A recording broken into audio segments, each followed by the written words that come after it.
Hello, all, and welcome back to another episode of TV and Us, a conversation show about this TV series that we just can't stop talking about.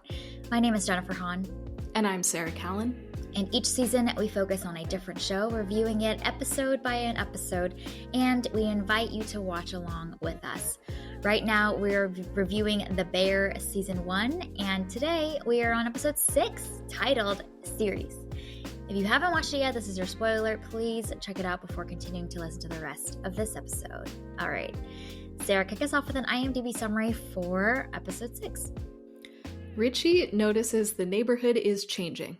Sugar and Carmi clean up the office. Perfectly capturing the same matter-of-fact mood that we've had from all of our previous IMDb summaries. It's so comforting how consistent that is. That's wonderful. Well, and I also appreciate how short and direct the sentences are. Exactly. Like, there's no descriptive language in here. There's no flowery words. We have no excess verbiage in these summaries. It's just... It's like... It's so matter-of-fact. Noun, verb, noun. Yes. That's it. It's like you get no... Marcus makes cakes. Yeah, you don't need any adjectives, no adverbs, just verbs and nouns. That's all you get. Right. I love it. Okay, let's start off with our episode titles of choice for The Bear, Season 1, Episode 6. Sarah, what is yours? Mine is Yikes. I love it. That was one of my backups is taxes. Yikes. Nice. But my episode title of choice is Delicate Ecosystem. Yes, that was my number 2 choice. Wow. We went with great options. We must have known our spidey senses that each other were going to choose the other one. So yeah, perfect. Covered all our bases. All right, let's dive in. Let's talk about episode 6. Man, we've only got 2 episodes left of this season, and things are heating up for sure. Sarah, what were your thoughts about episode 6? Yeah, just like every other episode, I'm so impressed with the writing. And I think in this episode in particular, I'm so impressed at their ability to add more stakes without it being overwhelming or wanting you to disengage. You know, so like before this episode, we already knew that they owed a bunch of money to Uncle Jimmy. There's the drug dealing problem that we learned about the last episode. There is all of the interpersonal conflict. There's grief over Mikey. Like, there's a lot of sources of tension. There's really high stakes in all the episodes before this one. But in this one episode, we layer on top of that, not paying payments to the IRS. We see other businesses in the area closing. We get gunshots into the restaurant. You know, like there's so many additional levels of tension. There's more additional levels of stakes all packed into this one episode. And yet it doesn't feel overwhelming or demoralizing, but you continue to want to watch. And all of those things end up being character revealing, and you learn more about who each of these people are and how they respond to change. And it's making these like larger points about, you know, small businesses closing and gentrification and like all of these other larger themes that it's pointing to, while also being incredibly entertaining to watch. So I think on a micro level and a macro level, this episode really illustrates just the quality and the brilliance of the writing in this show. Yes. No, it's so good. And I think what's also really fascinating about the way they layer on new stakes and new problems for our crew of people to solve and face together is that it does it so efficiently. Like that we just get thrown into the action, thrown into the details. And sometimes we're missing some context, but we can kind of fill in the gaps and just understand what is happening without any like kind of long expositions or let's tell you about the neighborhood. And like, it's just very efficient with oh, we got a new detail, and all of a sudden, like, we're going to file that away and figure out how that's going to be important later on. And there's a lot that gets paid off as the episodes are continuing to progress for things that have happened in the past that we're now seeing more of, or it's getting reframed in a different way. So I love how efficient the show is to bring us new things without needing to do a lot of explaining. We're not getting mansplained to. It's great by the show. Mm-hmm. Yeah. Yeah. This show really understands that we're intelligent and we don't need all of the explanation. We don't need a ton of exposition to understand, but we can pick up on interpersonal dynamics. We can pick up on the tension and the vibe of the room. We can see what's going on with one restaurant, I think it was a bar, closing, and then we can extrapolate from there what else is going on. So I love that the show really respects the viewers and respects that we are paying attention and we are putting two and two together as we go along. Yeah, yeah. And the world continues to expand in this episode, and I think most importantly, like thematically, there's new thread lines that are introduced. I mean, we're already rooting for our family, this crew of people that we have been so invested in, and yet the show has now zoomed out a little bit more for us and positioned our protagonist crew of people as small business owners in an area that is getting bought out by big businesses. I just think it's so funny also too that it's a Sweet Green, a salad shop, like a bougie salad shop that is opening across the street, right next to like them, which is like beef, hot dogs, and pasta. Like it's literally the complete opposite type of establishment and the complete opposite type of clientele. But it signals to us as a viewer, because we are modern and we are aware of those implications of what a Sweet Green means, because we're plugged into modern society, that you can see the way that the neighborhood is getting changed, and that this is a signal of the demographic shifts that are happening, the wealth shifts that are happening, and this neighborhood is kind of taken over by these larger corporations. This is not a mom and pop shop and mom and pop bars and joints that are now the mainstays of this area. There's new folks rolling through, and I love that the world has expanded and the themes have gotten larger. I mean, had this just stayed a story about this crew of people trying to make their business work, we're already there, emotionally invested, but there's just more that we're invested in than now at this macro level. And I love that all of that big macro stuff also relates to the characters too. I feel like sometimes in like a show or a movie, the big macro themes are great, but they don't always relate to the characters, and then it ends up falling flat. But in this, that change in the neighborhood also reflects the changes that are happening in this restaurant. It's happening, the changes that are happening with this crew, and reveals how each of them responds to change. And so it's just so fascinating that it's this bigger conversation actually allows us to go deeper into some of our main characters and learn more about them at the same time. I think that the character that fits that bill so perfectly, and I think that just there's really interesting parallels between changes happening within the kitchen versus within the neighborhood, is Richie. Like, he says to Sydney earlier in the episode, it's a delicate ecosystem. It's built on a shared history, love, respect, and he's talking about his kitchen and the restaurant. But by the end of the episode, you're like, oh, actually, that line, he says it again too, and he's much more emotional when he says it the second time.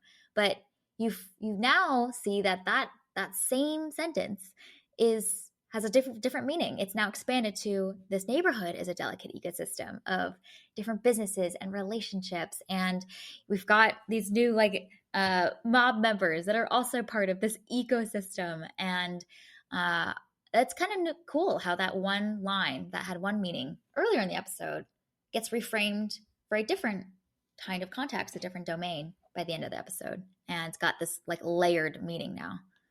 And I love that you see so much of Richie operating in his strengths in this episode. Like after the gunshot and they open up and people are coming in and he's talking with Yeah. regulars and he's Mm-hmm. just so personable and doing a great job just connecting with his people. And you see that this restaurant isn't just a restaurant to him. You know, even though like we know that he cared about Mikey and all of that, and so there's that part of it too, but like this is who he is as a person, and this is really defining him for himself, and all of these changes in the restaurant, all the changes in the neighborhood are are jolting his own sense of self. And so it's he's grappling with who he is as a person, and is he relevant anymore? And I think that that's such a fascinating layer to add on to this character that is so big and he has so much bravado and he's so gregarious, but at his core there's also this real insecurity of how does he operate in this new world. And I find it so fascinating the way that this episode really uncovers and explores that aspect of him. Yeah, that's so good. And I think that's why him watching Sydney handle uh, the role that he used to play and breaking up and kind of keeping peace outside of the restaurant, and he feels replaced by her, and you see how much that is the straw that broke the camel's back for him, where he has his whole emotional breakdown by the end of the episode because that was uniquely a role that he got to play because he's so connected with and integrated into this neighborhood. And to see her also be able to do that, arguably in like a very different way and a different approach, which is also fascinating that we should talk about. But just to see that somebody else could do my specific part and feeling not needed anymore is what kind of triggers his big breakdown. And you're right. I feel like it's so fascinating. The last episode, we were just talking about how we saw this like softer, more tender, more sensitive side of Richie in episode 2. And we've got a couple episodes where Richie's just being Richie and he's being as goofy and silly and asshole self. And it's very external, him expressing himself. And the timing is perfect for us to see kind of the softer parts of him again. And there's a lot of moments like that throughout this episode that are not like, even regardless of that breakdown by the end of the episode, he's got these kind of more tender moments with Carmi as well when they have a conversation out back. So we're just seeing this other side of him. It's like as if the show is saying, you've gotten a couple episodes of that, Richie, like let's bring up this side again. Don't forget about this side of him. He's a whole human being. And I love that he is contrasted with Sydney in this episode in so many different ways. You know, we learn that she is so innovative and so creative that sometimes she goes too far too quickly. And Richie is the polar opposite. He does not like change and he wants everything to stay the exact same. And then like you mentioned that scene where she is able to resolve that conflict between these, I don't know, members of the neighborhood, and Richie would have gone about it completely differently. And so I think that that is so interesting because we learn so much about both of these characters while also seeing kind of the two ends of the spectrum. And then we can also like position other members of the team on this spectrum of like people who like change and people who don't like change. So we see Carmi is also a little bit resistant to change, but is not wanting to maybe totally shut Sydney down. And Tina is pretty resistant to change, but she's not as resistant as Richie. So I just love the way that this one episode is showing how everybody responds to change differently, which is so real. And you find that on teams. And so anytime you're working with the team and you're trying to change something, you have those people that are racing ahead maybe too quickly, and then other people that are lagging behind. And we get to see all of that in this one short episode. Yeah, how do they do that in 30 minutes? Like, this show is so efficient in being able to give us so many people dynamics so so efficiently. There's a lot actually that happens in this episode. And I also think it's fascinating while we mentioned Sydney and kind of her arc. I feel like her and Carmi have a whole narrative arc just within like 3 scenes of this 30-minute episode. You know, their Yeah. dynamic shifts in like 3 different key ways throughout every scene that we see them in. And it's like a little mini arc within their larger arc of their relationship over the course of the whole show. But even within this episode, they kind of go on a little journey together as well, where Sydney's proposing some ideas. She gets kind of shot down by Carmi for being too impatient. She comes back again and learns to ask for his input more calmly, and she asks if this is a right time. Um, to which he appreciates that. And then by the end of the episode, there's another little scene between the two of them where Carmi comes to apologize for kind of being a little bit short with her earlier, and they have that moment of reconciliation. This is a whole 3 act structure for their dynamic over the course of this whole episode. That I thought was so fascinating. And that's only two of the many characters that Mm-hmm. are in this episode. And because then you have Richie on his own, you have Richie and Sydney, you have Richie and Tina, you have Sugar and Carmi. Like there are so many little pairs happening in this one episode, and they all go on their own little journey too. It's wild how densely packed this one episode is. Mm-hmm. Mm-hmm. And I also love how the dynamics between them all are ebbing and flowing. You know, like we've seen, for example, Sydney and Carmi make a lot of progress in the trust that they've built. And at the end of the previous episode, in episode 5, we see this great moment of trust built between them. And they're more vulnerable with each other. And so it feels like there's this progress. And I love that the show doesn't choose to continue just like linearly down that path, but like they have an ebb and they have a flow. And then this episode, there's some things they need to work out together, and it's not continuing to be all roses and rainbows and butterflies between them.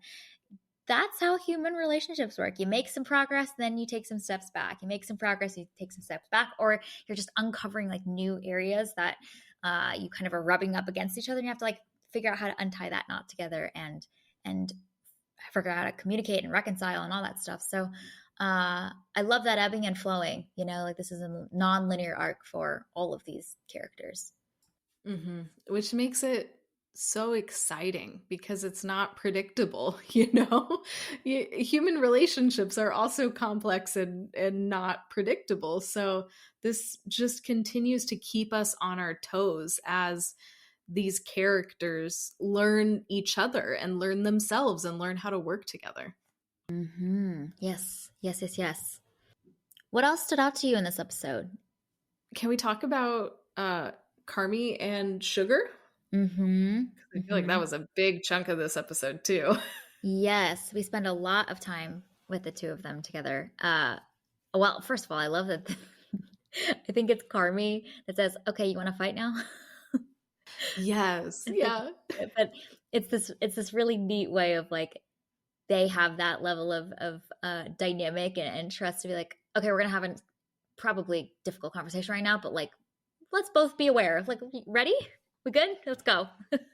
um, yeah, tell me about your thoughts of the dynamic because we see a lot of the two of them together in this episode. I think one of my favorite things in this episode is when they are talking in the office, and it is after that, do you want to fight? And Sugar is just Mm-hmm. honest, and she's like, you never ask me how I feel. Yeah, And the fact that she's able to like recognize and express that, I'm like, it's wow, that's amazing. incredible. Yeah. But then Carmi is able Mm-hmm. to come back and able to say the most Enneagram 3 thing that anyone has ever said about how feelings are hard, and he struggles to identify his own feelings. Um and I loved that moment because like we've talked about over the other episodes is Carmi sometimes struggles to relate to other people, and he's trying to be a good leader. He's trying to work on this team, but he lacks some of that EQ.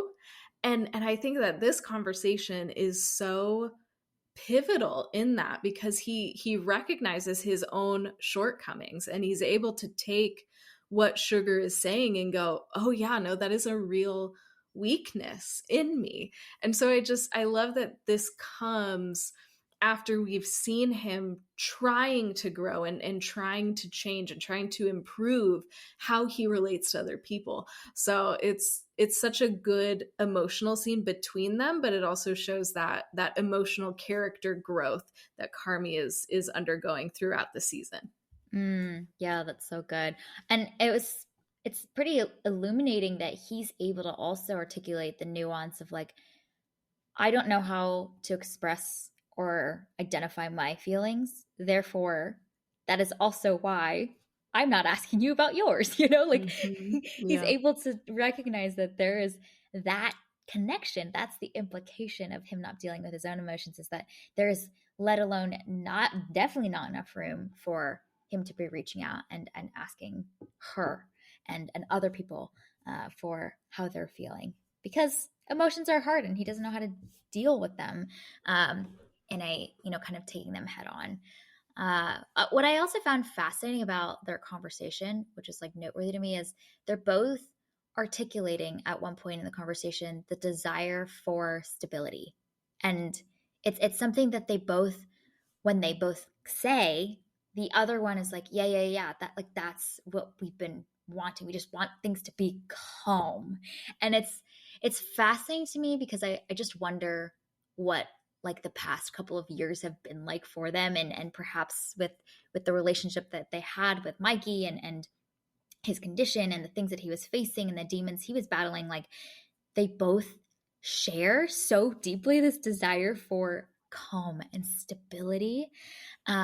That's just like it's just like a fascinating thing for them both to articulate, and for the show to include that specifically in this scene. And I think it's neat that it then connects later on to a conversation that Carmi has with Sydney, where he's like, things are finally stable. We've got processes now. And so when she's trying to introduce this new dish, you can see his like resistance and his reluctance to like mess it all up again, to try and figure out how to incorporate this new thing in, because he so values that he's finally reached some level of calm and order and structure in the kitchen. And so it's neat to see those two scenes like so highly connected, even though the desire for stability comes in like different forms. Like one is emotional stability, the other is stability of this kitchen and all that kind of stuff. That the desire for that shows up in both of those places. Yeah, that's really great. And I think that's another one of those moments where something later in the episode helps you reframe something that happens earlier.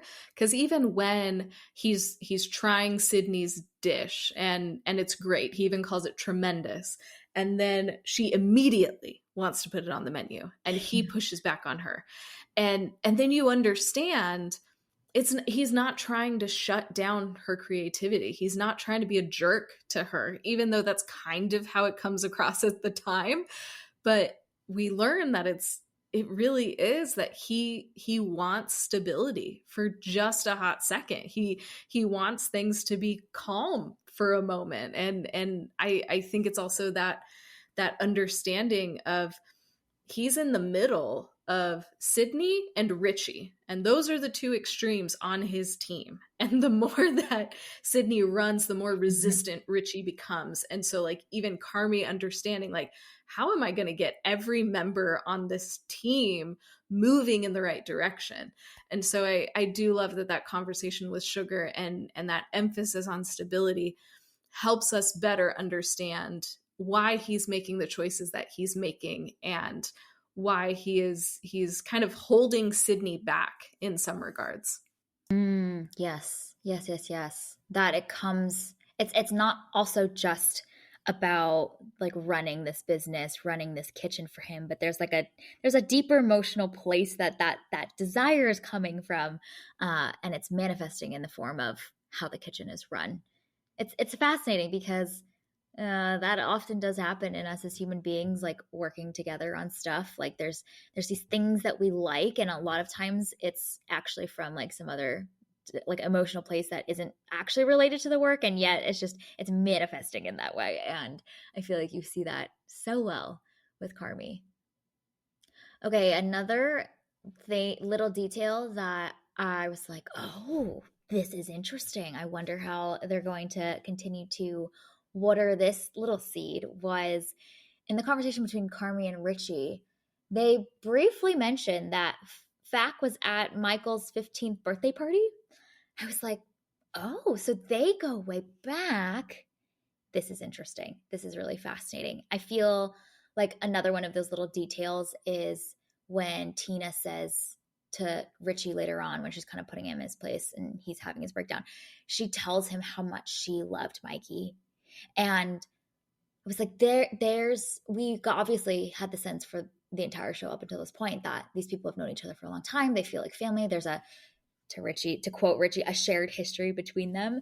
And it's neat that there's these little confirmations that, like, yeah, they go way back, all these people, and just makes you wonder, like, how did that happen? What, what connected all of them together? And I feel like the mention of Mikey is like constant throughout the show, and he's kind of this looming presence. And it's neat the way that we are learning new details even now that I feel like have to come to fruition at some point. So I'm collecting those in my little bucket. And I love that this is the first episode that we see Mikey and we see him interacting with Richie and Carmi and Sugar, and just seeing how both Richie and Carmi looked up to him and really like were hanging on every word that he said. And you can see how gregarious Mikey was, and he was the life of the party and could draw a crowd, and people just wanted to be around him. Like, you see that magnetism that he had. And so then now when people are referencing him, like, we've gotten a taste of that, so we better understand why people loved Mikey so much, and we can understand that pull that he had to him, and maybe even a better understanding of the gaping hole in their lives now that he's gone. So I love that scene with Mikey comes so late in the season, because we've learned a lot about him and he's referenced a lot in the previous episodes, but now we get to finally see what we've already heard and could have maybe inferred, and just see what their relationship actually was like.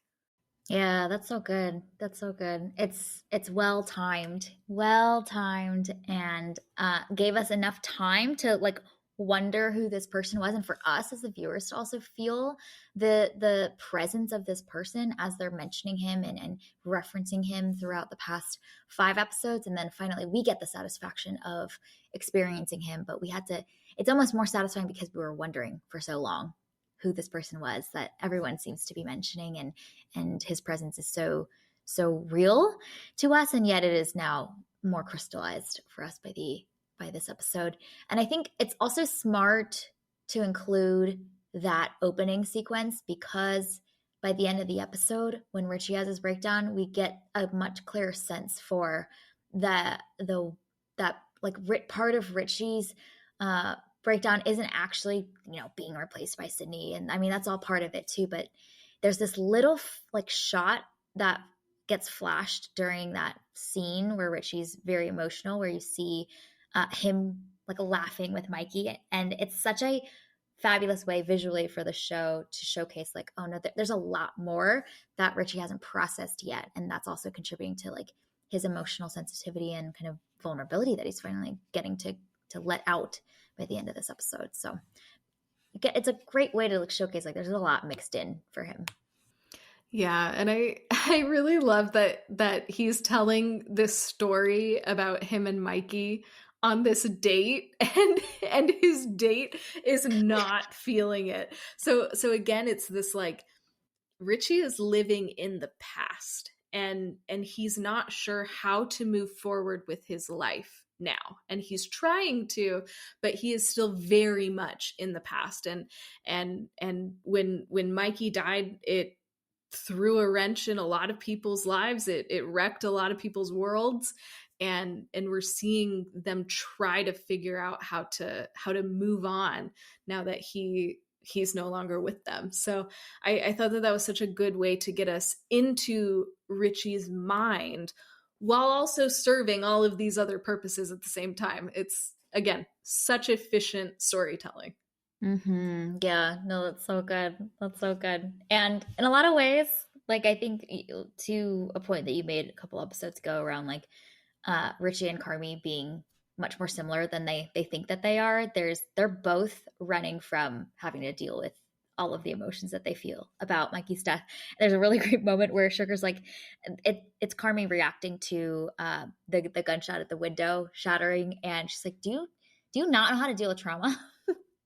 And she's so like upfront about it, and matter of fact, and Yeah. asking that question, but kind of putting to words what we as the viewers have recognized. And honestly, both Richie and Carmi, like they're both running and in denial in a lot of ways and not dealing with it. And I love that she is the one can kind of like call them out on it and be like, hey, there's some things, it's okay, like let's do it together, but like you can't be running people, you know.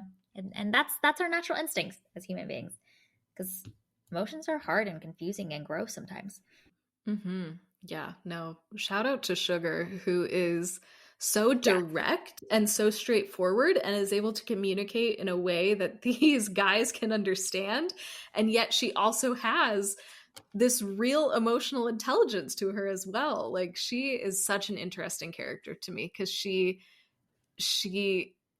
I don't know, she doesn't fit the mold of like really emotionally in tune like I would expect, because she's much more direct and in your face and confrontational than I would expect, but she does it so well and is effective in her communication. It's great. Mm-hmm. It's like kind of what they need to have someone not just, package it up real nicely for them sometimes, but just like hit them right with it and trust that like these grown man can deal with it and can receive in that way.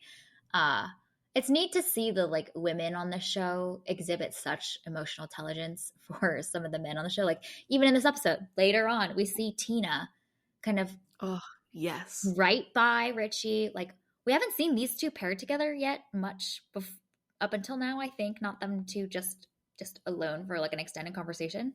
And I loved the way that she is like firm with him, but creates space for him to like have his moment outside in the back. Like she's there. She's sensitive to his feelings, but also she's also calling him out of that place of just throwing in the towel and giving up. And she's like, what are you gonna do? Like where are you gonna go? You can't quit. Come on, buddy. Like it's okay.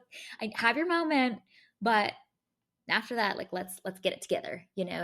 And I appreciate that she also like puts him in his place to be like, you can't be doing that. You can't be yelling at Sydney. You can't be treating her like that. And Tina kind of sticks up for Sydney, which I thought is a great payoff again, because them two also have this whole narrative arc where they've had a contentious relationship in previous episodes that you see Tina now acknowledging like these changes are good, and she is leading in a lot of amazing ways, and it just feels so satisfying to see that transformation in their dynamic as well. Oh, yes. I loved that. I have liked Tina from the very beginning, even when she was being a jerk. And so seeing her go on this little journey is so satisfying to me. And I love that Richie he's just being annoying, being the worst, and Tina is just continuing to cook until he turns his attention on Sydney, and that's when she reacts and is like, "No, we have to go outside."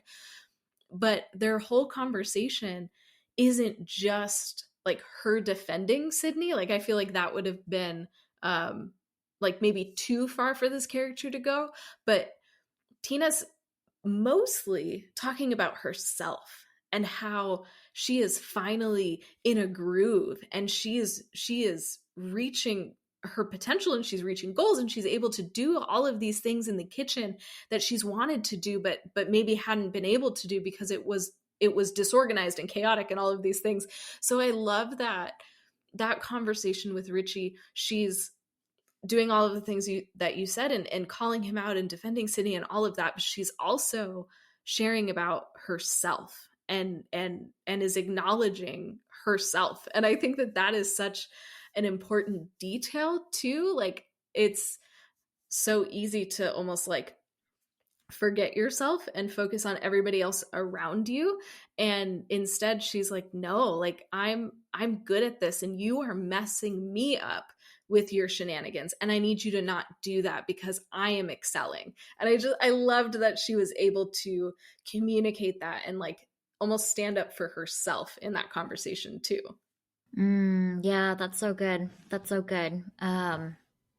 And we haven't seen her articulate that at all throughout the show so far. You know, like we might have seen it, been aware of it, but she hasn't like explicitly had a moment and a time to express that in this way. And this because Richie blows up, it gives her the opportunity for like for the writers to have the character have this moment to express that and articulate it.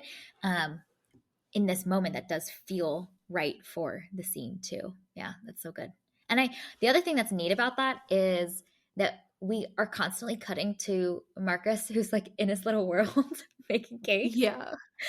But I think it is like the perfect way to show what Tina is saying she's also experiencing too, which is that we see Marcus having space and time and permission now to hone his craft. And so it's not just her. Like we see him and so many other characters also feeling like they're getting better and improving and reaching their potential.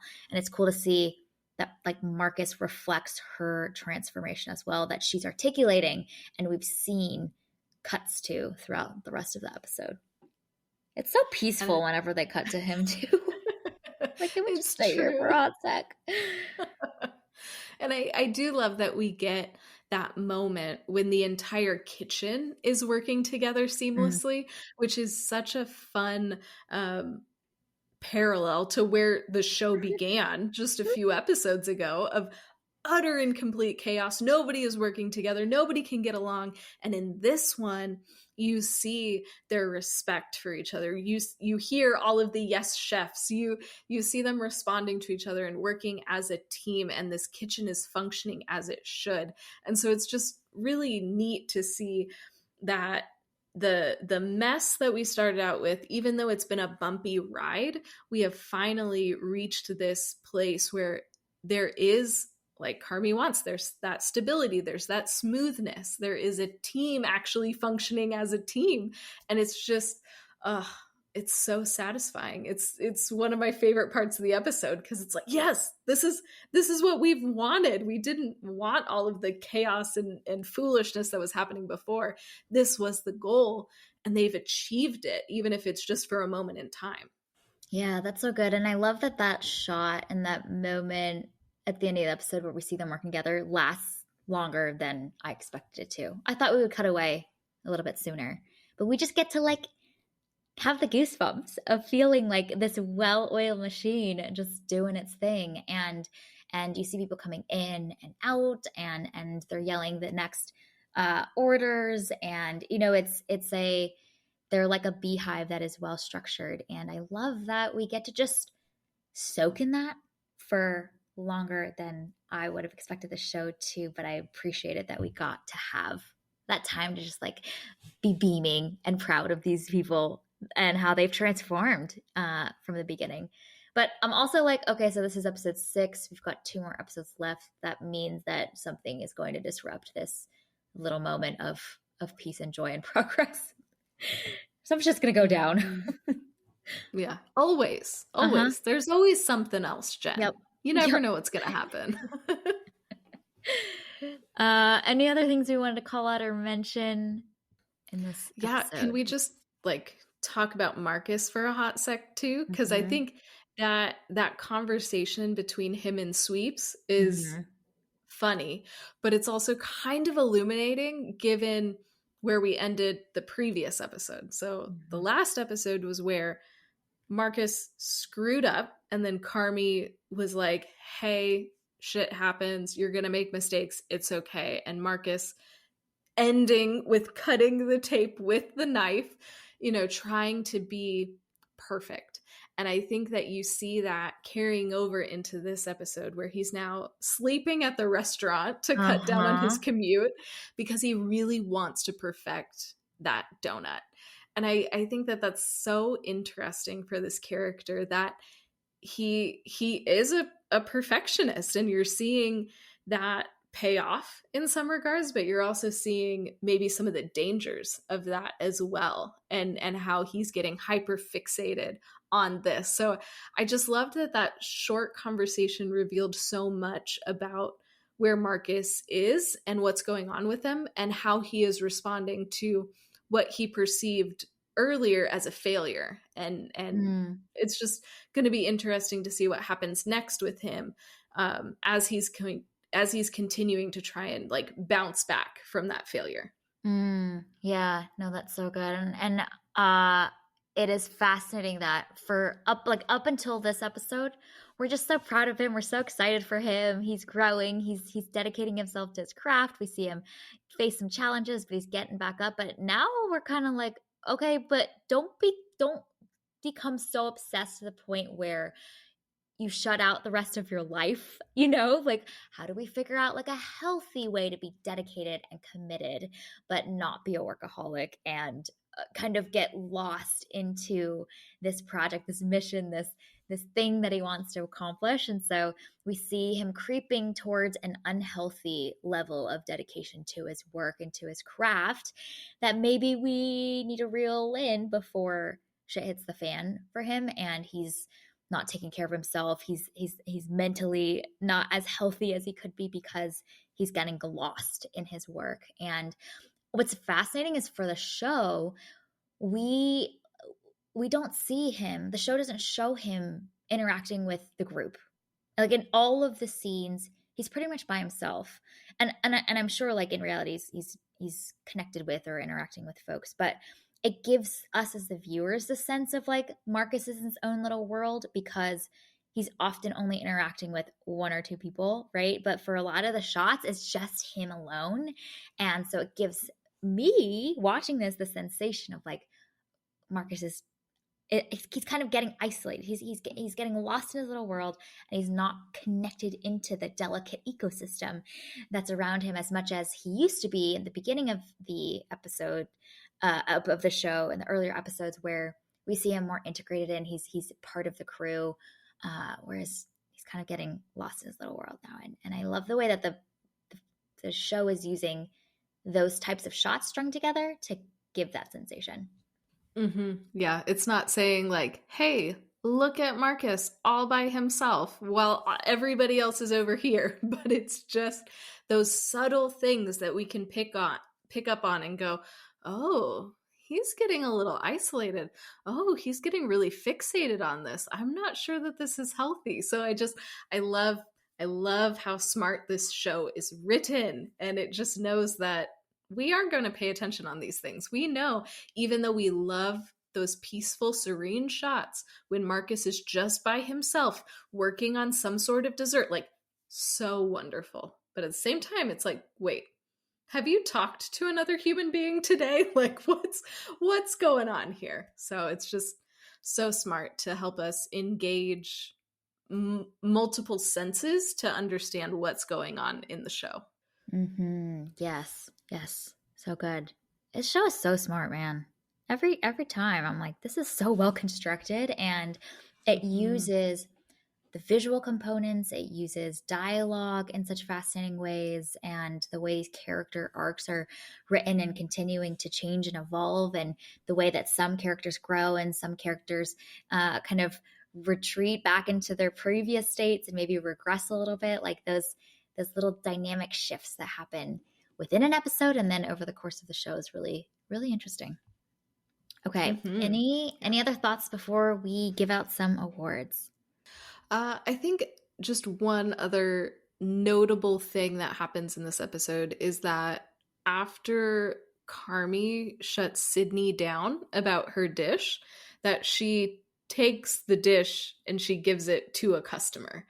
And I just thought that that was a super interesting choice for her that we don't really see the ramifications of for the rest of the episode. So I love that this show is showing us her reaction in a moment of like frustration, and is potentially like setting up a confrontation that could happen in this episode, and it doesn't. And so then that's just another one of those things that's kind of hanging out there of like, okay, is something going to come out of that, or was that just illustrating her frustration? And I like the way that this episode really keeps you on your toes, wondering which source of tension or which moment is really going to lead to the next confrontation. And we have a lot to choose from in this episode. Mm. Yes, indeed. And also how that potentially is seeds that will be watered and then harvested in maybe the next episode, maybe the one after. Like the long-term ways that the show is like planting seeds and then bringing them back later on is like really interesting too, which makes every detail feel significant. You're like, oh, how is this going to come back up again? You know, it's really fun. It's really fun to see those thread lines getting woven together. Mm-hmm. All right, let's give out some awards, shall we? First category is Top Chef. Who is getting this award this week? I'm going to give this award to Manny, who at the beginning of the episode stands up, uses his voice, gets the kitchen's attention, and lets them know boundaries. He clearly communicates what he needs them to do because they are all part of the same team. And I just loved seeing Manny use his voice. It was great. That scene is so great. It's so fun. And then I love that Carby's like, well, Manny asks, can I just yell like that? Like, yeah. Right after he's yelling. And then Carmen goes, yeah, make it worth it. Yep. It's so great. It's so good. But it's cool to see because like you see the way that Carmen's like allowing for other people to contribute. I mean, we talked about in the previous episode, you know, his recognition now there's a team, and the way that he's empowering others on his team is really, really fun to see. Just like, yeah, if you have an opinion on something that you need for your role, voice it, share it with people, because otherwise they're not going to know to like, I forgot something with the tape, you know, they're not going to know. Yeah, take the tape off. Yes, because then it gets everywhere or something like, yes. Yeah, it's hard for them to get it off once it's in the water. Yep. Mm-hmm. Yep. I'm giving this award to Sydney for jumping right in to break up the neighborhood mob quarrels. Like, yeah, homegirl is fearless. And one of the things that I thought was fascinating about that scene too is that there's these quick cuts to Tina's face, kind of also surprised and also like in awe of Sydney's ability to just like dive right in there and really, really help, you know, keep the peace. It's impressive. I would not get in the middle of a mob quarrel.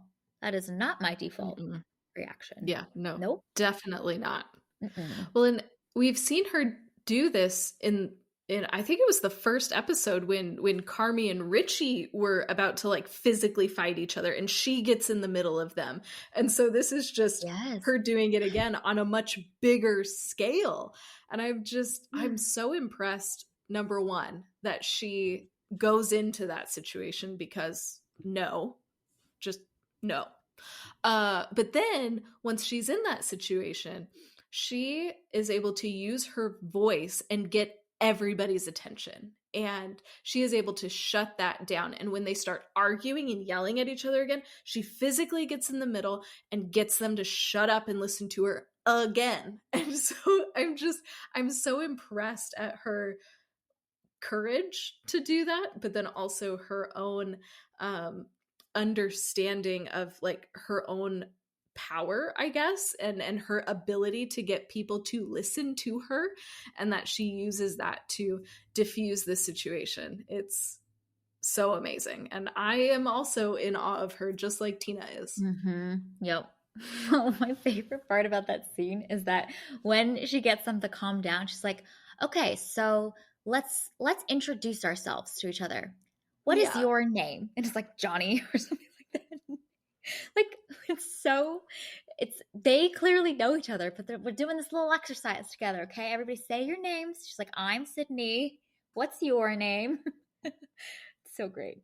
These like mob, like local mob capos just having a little introduction time together inside the Mhm. street. Honestly, though, like, what a good way to start that, though. Like, I don't know. There's so many ways to like dehumanize somebody, and so then I feel like asking somebody their name and having Mm. them say their name and referring to them as their name is such a good way to like put humanity back in them. And if this is a conflict between these two, like reminding them that they are human beings even if they disagree. It's just, again, that emotional intelligence that Sydney has and the understanding of human nature to go, okay, if I am going to diffuse the situation, we all need to be able to see each other and all need to be on somewhat equal ground so that you don't pummel each other outside of this restaurant. Mm-hmm. Yep. Yep. And then meanwhile, Richie is looking for his gun. Oh my gosh. Name introductions versus a gun. Let's see which one will really de-escalate the situation and the tension. Way to just immediately ratchet up the tension by waving a Well, gun and like around. Richie is looking in like pots and pans Yeah. in the kitchen for his gun. So And I'm like, okay, sir, I understand if you want to keep a gun for safety. Okay. But can we also talk about some gun safety? Like, stored in a pot on a shelf in a kitchen is not where you keep your gun. Can we come up with a better solution, please? And it's such a Richie detail for him to like not be able to find it because Yeah. he is just a chaotic human Oh my being in gosh. general. So, like, of course you can't find your gun at the Oh, moment that you Richie. need it most, of course. Yeah. There's nothing that is ordered and structured about your life. Okay, the next category is achievement in chaos. Who or what is getting this award? I am giving this award to Mikey for his filing system because that is the most chaotic filing that I've ever seen in my life. So it's a great job. Great That's so chaotic great. mess. That's so great because my award choice for this category is just the existence of the shit folder. Yes. Because, Nice. yes, chaos, absolute chaos. And I love that it's like one random year of employment records that is in the shit folder. Like, Mhm. again, if you're trying to think about logical ways to order something, you would keep like things together. And Right. yet, no, that 1 year is just in this random shit folder. Oh my gosh. It's so good. And I love that Carmi and Sugar just like, and the label of this folder is called shit. Of course it is. Just of course, Mikey would. Like, there's this almost comforting sense of like, ah, yes, this is such a Mikey thing to do, and there's a recognition of that, and um, it's oddly satisfying to see like the person that you know very well just do the things that they clearly would. It's great. Okay, Mhm. the next category is spiciest line. Who's getting this award? I'm going to give this to Richie's ex for having him in her phone as Richie Bad News. Oh, it's so good. It's so Mhm. good. I'm giving this award to Sweeps to Marcus when he says, "Cool, so you're a psychopath." When he discovers that he's sleeping there with his little nest. Oh, it's so good. And then I love that Sweeps follows that with, or it might be just before, but he's like, you want perfection? Start with a shower. Yes. It's so good. And then Marcus smells himself and he's like, "Yeah, whatever." Like unfazed, absolutely Yeah. unfazed. Yeah. He's doing important work with the donuts, you know? Of It's course, fine. yes. Cutting tape with knives. Rows and rows of tape with knives. All right. Looking ahead, what are you intrigued to see play out next? Just more great writing, more great character arcs. Yeah, this there's these last two episodes I remember quite enjoying. So I'm very excited to watch them and get to talk about them with you on this podcast. I think it's going to be really fun. Yeah, I can't believe we only have 2 episodes left, man. That is wild.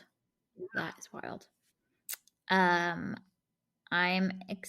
they every episode we get more of Marcus's arc, and I am just waiting. I'm waiting for things to happen because they have planted so many seeds, and I think the harvest time is coming very soon for Marcus's arc. So I'm just intrigued by that. And then also, there is an envelope lying somewhere that has yet to be discovered. And I feel like since we've got 2 episodes left, this is the perfect time for those on that envelope to reappear and stir the pot. So I'm intrigued to see how they're gonna, first of all, what's in the envelope, and then second of all, what chaos will ensue as a result of the envelope, how it gets revealed, who finds it, who doesn't give it to who reads it, who, all of that. I feel like it's just a recipe for drama. And we're going to be here to watch the drama unfold because we're going to learn lots of things about our favorite people and our characters. So those are my two big things. Yeah, it's good stuff. We have some good things ahead of us. Some good drama, good stakes, good character moments. Some reveals. I'm liking it. Yeah. Okay. Well, this is our review and discussion of episode 6 of The Bear Season 1. You can find it available on Hulu to stream. Thank you for listening to today's episode of TV and Us. Our name sums it up. We're big fans of TV and the powerful ways we can connect with each other and the world around us. This podcast is about all of us and our shared stories. So everyone is welcome here, and we're so glad you hung out with us today as we continued our journey through The Bear Season 1. You can subscribe to this podcast on Spotify, Apple Podcasts, or wherever you tune into your favorite shows. Drop us a rating and review, letting us know your thoughts about episode 6. You can connect with us on Instagram and Twitter at TVNSPod, or email us at tvnspod@gmail.com. We will be back very soon to discuss episode 7, the penultimate episode of this season. We hope you have an amazing week, and we'll talk again soon.